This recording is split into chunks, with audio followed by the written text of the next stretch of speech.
Namaste, Jai Bharat. Let's talk about philosophy very peripherally. When you speak of philosophy, what comes to your mind is what people do in academia. When you talk of philosophers, again what comes to your mind is what people had written, spoken. And today we have professional philosophers who continue almost a similar exercise, especially this is the influence of European knowledge tradition, where philosophy is not living. This, of course, many people have said that darshana, philosophy, is lived in Bharat. Hindus live philosophy. Others are only concerned with intellection. For Bharat, there are levels where intellection is not possible. I shall discuss about it in some other time, some other video. Here I am talking about, we have plenty of professors of philosophy, including me, of course. If you ask this question, when you speak of philosophers, there are philosophers outside the frame of professional philosophers. By professional philosophers, I mean to say those professors who read and who write and post themselves as philosophers, etc. Because they have acquired knowledge through hard work, of course. But those knowledge are synthetic, I would call, not analytic. Let that remain some other time.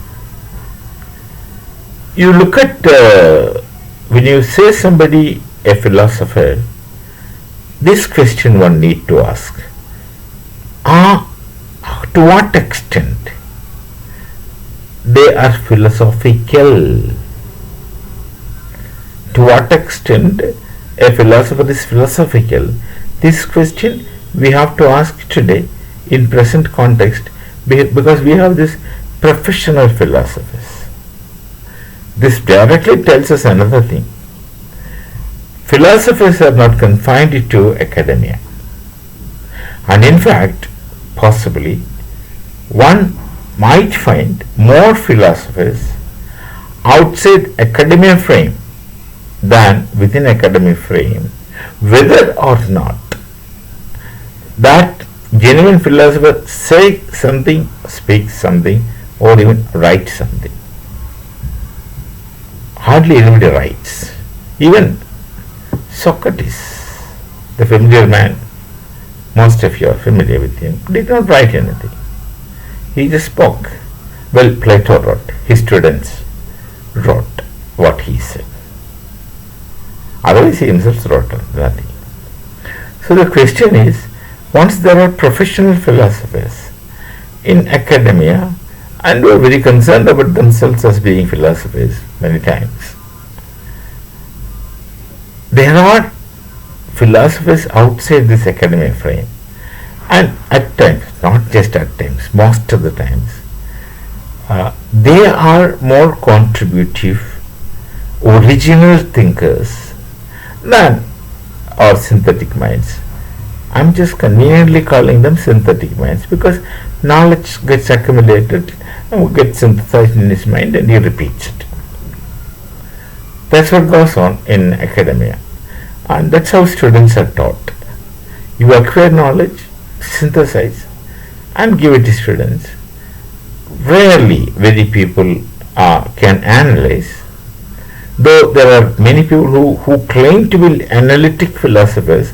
Well, that's a kind of confusion.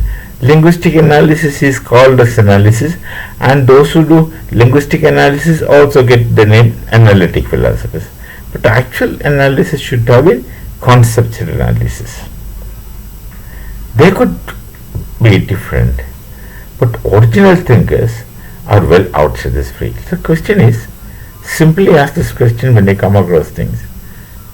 To what extent one is philosophical in spite of one's claim That one is a philosopher. Please do think about it. It activates your mind, enriches your thought. We shall meet. Namaste. Jai Bharat. Jai Sri Ram.